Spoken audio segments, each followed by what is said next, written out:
विदर्भात अनेक ठिकाणी गारपीट आणि अवकाळी पाऊस, रब्बी पिकाचं झालं नुकसान।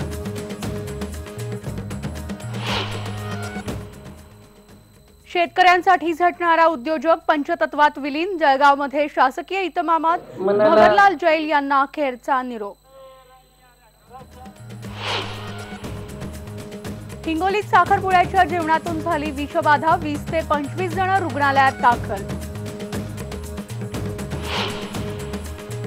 मराठवाड्यातल्या पाणीसाठ्याविषयी चिंता कायम, जायकवाडीमध्ये फक्त 2% पाणीसाठा। आणि माय मराठीच्या कौतुकाचा आज विशेष दिन, राज्यभरात साजरा केला जातोय राजभाषा मराठी दिन।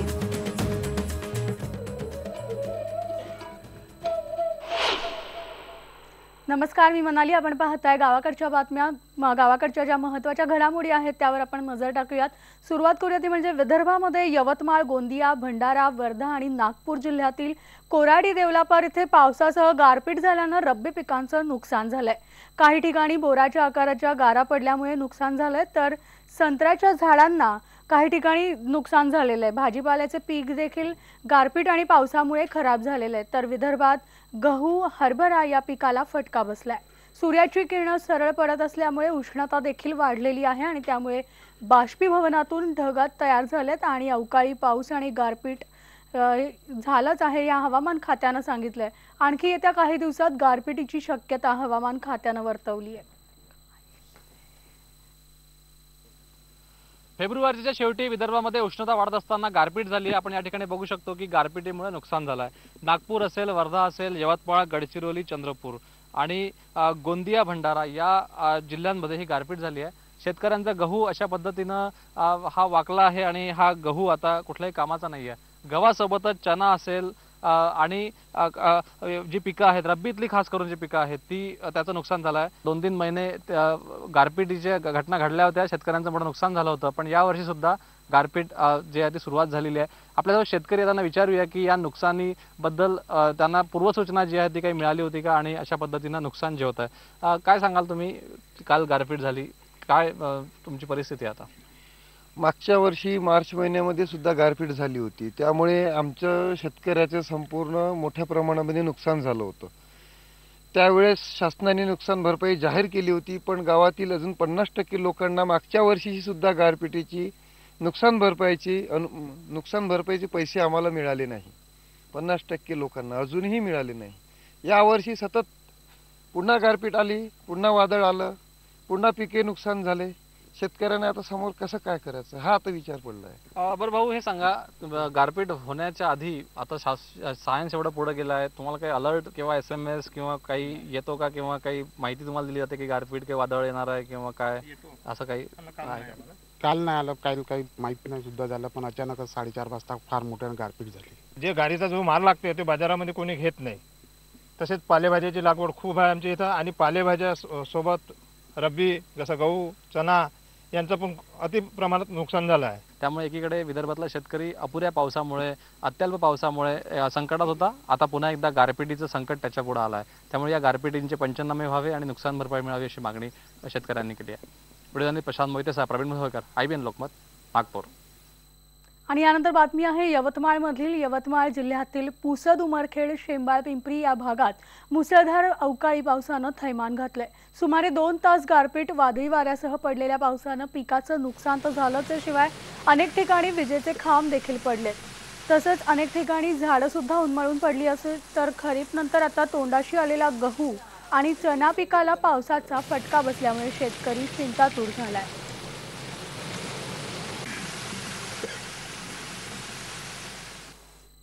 उन्हाळ्याचे दिवस जवळ आले असताना आता मराठवाड्यातल्या पाणी टंचाईचा प्रश्न जो आहे तो आणखी भीषण होण्याची चिन्ह आता दिसू लागली आहेत। मराठवाड्याचे प्रमुख धरण जायकवाडीमध्ये देखील चिंताजनक पातळीला पाणी आलंय, तर जायकवाडीला आज 2.35% पाणी शिल्लक राहिलंय। मार्चपर्यंत जायकवाडीचं पाणी मृत साठ्यावर येणार आहे, शिवाय जायकवाडीच्या पाण्यावरच मराठवाड्याची तहान भागवण्याची जबाबदारी आहे। मार्च नंतर जालना, औरंगाबाद परिसरातील पाणी पुरवठ्यात कपात होण्याची शक्यता आहे, तर येणाऱ्या पावसाळ्यात पाऊस किती पडेल यावरच पुढच्या सिंचनाची तरतूद होऊ शकते।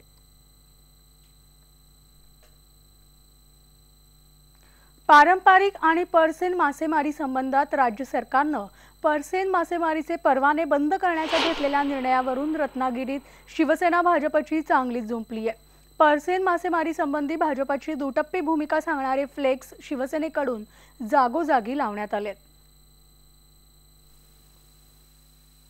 पारंपरिक आणि पर्सेन मच्छीमारांच्या वादातून सोमवंशी समितीच्या शिफारसींची अंमलबजावणी करण्याचा जो निर्णय मुख्यमंत्र्यांनी अलीकडेच घेतला, त्या निर्णयावरून कोकणात शिवसेना आणि भाजपा यांचं युद्ध सुरू झालेलं आहे आणि त्यातून पोस्टरबाजी निर्माण झालेली आहे।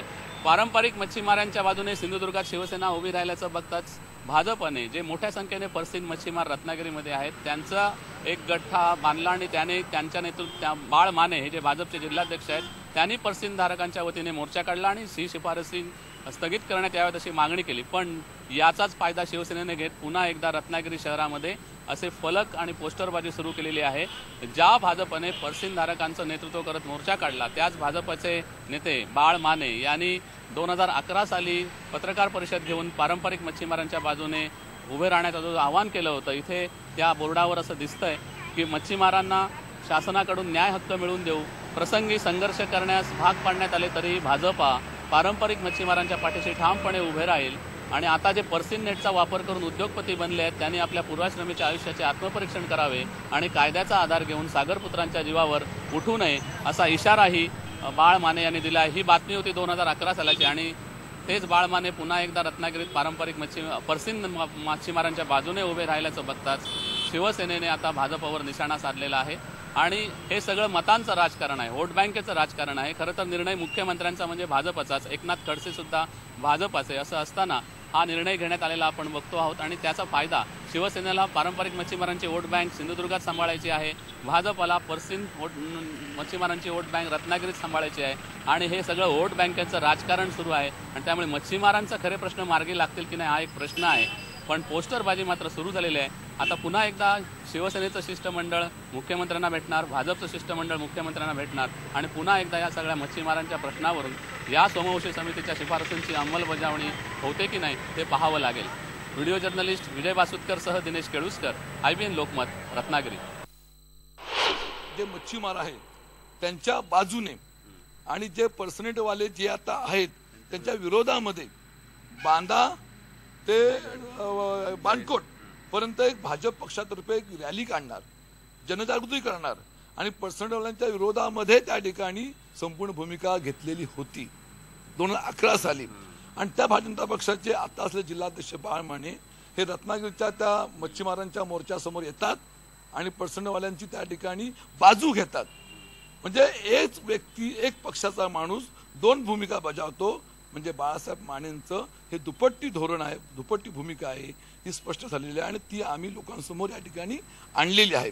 जैतापूरचा अणुऊर्जा प्रकल्प सुद्धा हा मच्छीमारांना मारक आहे। उद्या मच्छीमार संपूर्ण उद्ध्वस्त होणार आहे आणि त्या ठिकाणी जैतापूरच्या प्रकल्पाला पाठिंबा दिलेला आहे आणि त्याच मच्छीमार या ठिकाणी पाठिंबा दिला जातो पर्सेंटसाठी। ही दुपट्टी भूमिका बाळ मानेंची आहे आणि म्हणून आता तरी यांनी खोटं बोलणं हे सोडून द्यावे अशा रीतीने माझी सूचना आहे। आणि आता बातमी आहे जळगावातली भवरलाल जैन यांना आज अखेरचा निरोप देण्यात आला। जळगावामध्ये शासकीय इतमामात त्यांच्यावर अंत्यसंस्कार करण्यात आले। अंत्यसंस्कारासाठी माजी राष्ट्रपती प्रतिभाताई पाटील, राष्ट्रवादीचे अध्यक्ष शरद पवार, कृषी मंत्री एकनाथ खडसे, जलसंपदा मंत्री गिरीश महाजन, सहकार राज्यमंत्री दादा भुसे, निसर्गकवी नाधो मनोहर, त्याचबरोबर न्यायाधीश चंद्रशेखर धर्माधिकारी, पद्मश्री DR मेहता, कोसलाकार भालचंद्र नेमाडे तसेच अनेक आमदार, उद्योगपती आणि सामाजिक कार्यकर्ते हजर होते।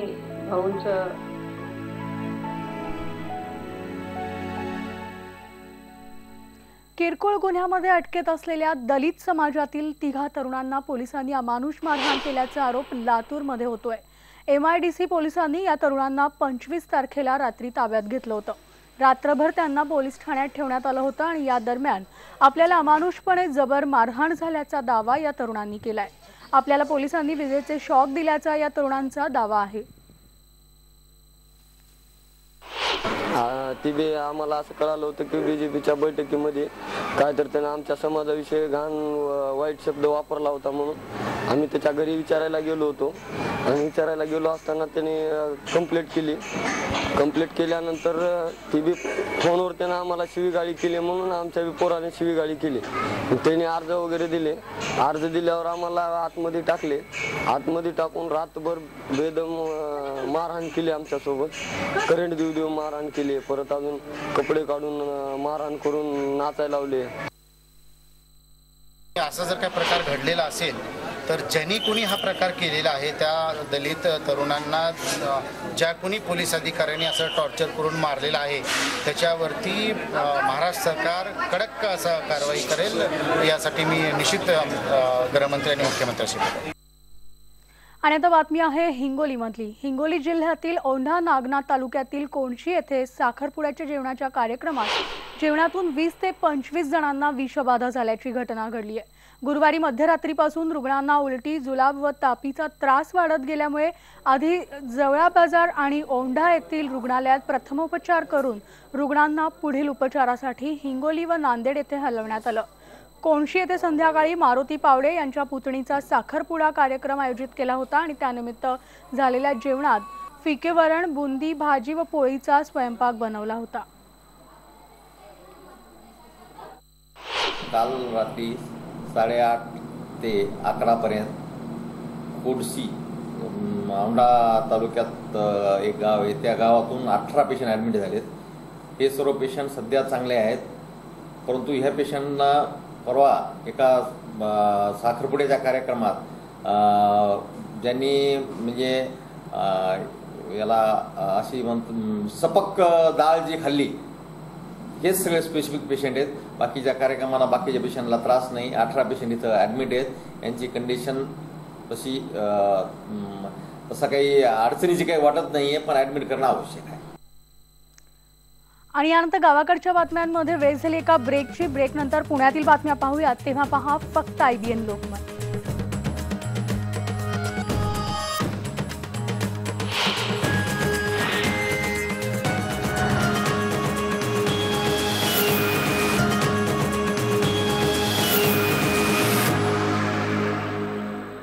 पुण्यामध्ये आज सर्वपक्षीय ग्रामपंचायत कृती समितीच्या वतीनं पुणे जिल्हाधिकारी कार्यालयावर मोर्चा काढून आंदोलन करण्यात आलं. पुणे शहराच्या सभोवतालची 34 गावं पुणे महानगरपालिकेच्या हद्दीत समाविष्ट व्हावीत, ही त्यांची प्रमुख मागणी होती. उत्तमनगर, शिवने, फुरसुंगी आणि वाघोली अशा अनेक गावातले गावकरी या आंदोलनात सहभागी झाले होते. पुणे शहराच्या सभोवतालची 34 गावं पुणे महानगरपालिकेच्या हद्दीत समाविष्ट करण्याचा निर्णय 1977 पासून सरकारी कारभारामुळे अडकलाय. पुणे शहराला पाणी पुरवठा करणारी सर्व धरणं आमच्या भागात आहेत. आम्ही जर पाणी पुरवठा अडवला तर पाणी कुठून येणार, असा सवाल आंदोलन करणाऱ्या ग्रामस्थांनी केलाय. ह्या गावामध्ये असणारी लोकसंख्या, असणारी अडचणी, त्या ठिकाणी कचऱ्याचा प्रश्न असेल, पाण्याचा प्रश्न असेल, अनेक प्रश्नाला ह्या ग्रामपंचायतीला सामोरं जावं लागते. लोकसंख्या फार मोठ्या प्रमाणात वाढल्यामुळं त्या ठिकाणी असणाऱ्या ह्या ग्रामपंचायतीला सक्षम कारभार करता येत नाही आणि म्हणून त्या ठिकाणी ह्या ग्रामपंचायतीच्या माध्यमातून सर्वपक्षीय नागरिक कृती समिती आम्ही स्थापन करून या ठिकाणी नागरिक कृती समितीच्या वतीने आम्ही हा 34 गावांचा लढा देत आहोत. राज्यमंत्री विजय शिवतारे यांनी पुणे ग्रामीण पोलिसांच्या एका कार्यक्रमामध्ये केलेल्या वक्तव्यामुळे चर्चा सुरू झाली आहे. या कार्यक्रमात बोलताना पोलिसांनी राजा हरिश्चंद्रासारखं नाही वागलं तरी चालेल असं ते म्हणालेत. तसंच पोलीस स्टेशनच्या अधिकाऱ्यांनी नियम पाळून सगळी कामं केली तर पोलिसांना झेरॉक्स काढायला पैसे पुरणार नाहीत, आपली व्यवस्थाच तशी आहे असं ते म्हणालेत. हे भ्रष्टाचाराला छुपं समर्थन आहे का, अशी चर्चा आता सुरू झाली आहे. आणि यानंतर पुन्हा एकदा वेळ झाली एका ब्रेकची. ब्रेक नंतर लगेच भेटूया, तेव्हा पहा फक्त IBN लोकमत.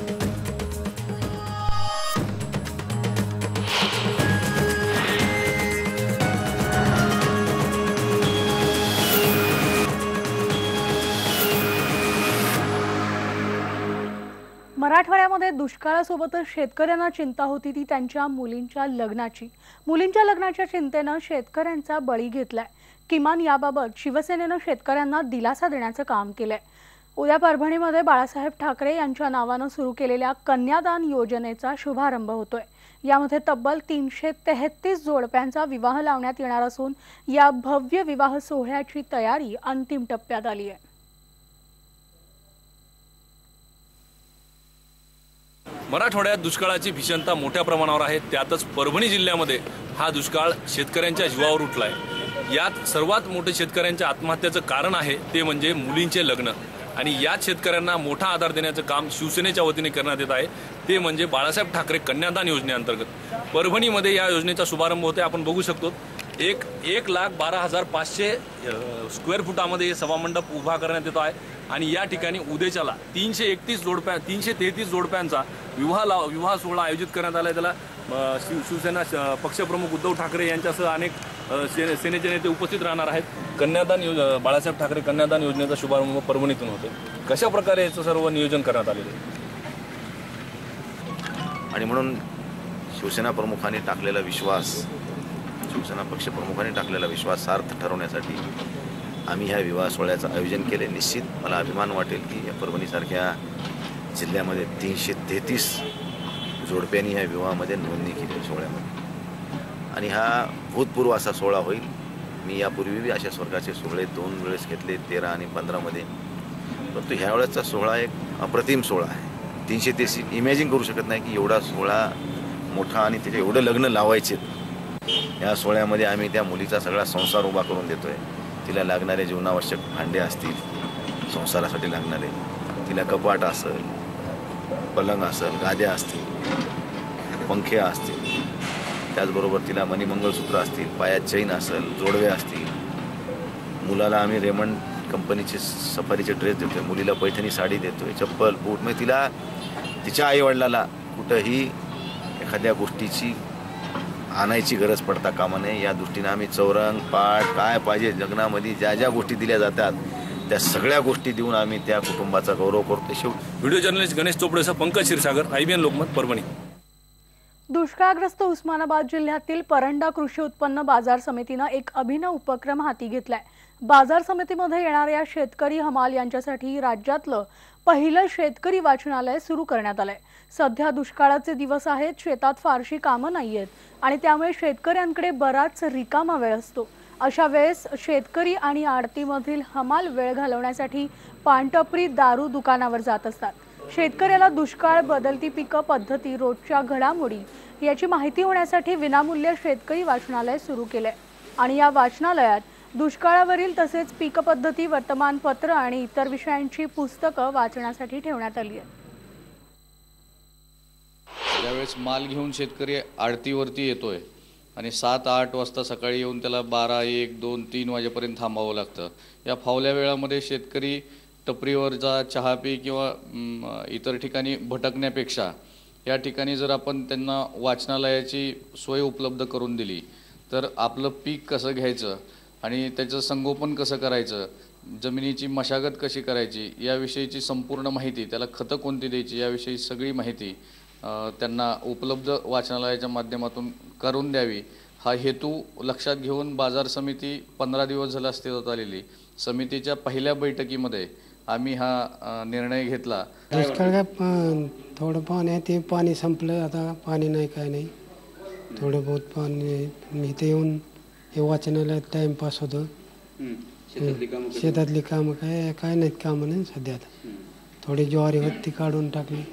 आम्ही ज्यावेळेस माल घेऊन इथे येतो त्यावेळेस आमचं मनाचा वेगळा होत नाही। आता वाचनालय झाल्यापासून आम्हाला थोडंसं सौद्याला 2-2:30 वाजता येत, कधी सकाळी 7, 7:30, 8 वाजता आम्ही इथं माल घेऊन येतो शेतीतनं आडतीवर आणि आल्यानंतर आम्हाला इकडे तिकडे टपरीवर वगैरे हिंडण्यापेक्षा आता वाचनालय झालं आहे आम्हाला फार इथं सुविधा, टाइमपास होतोय, आमचा मनाचा विरंगुळा होतोय। आणि यानंतर गावाकडच्या बातम्यांमध्ये वेळ झाली इथेच थांबण्याची, पण IBN लोकमतवर बातम्यांचा ओघा असा सुरू राहील, तेव्हा तुम्ही पहा फक्त IBN लोकमत।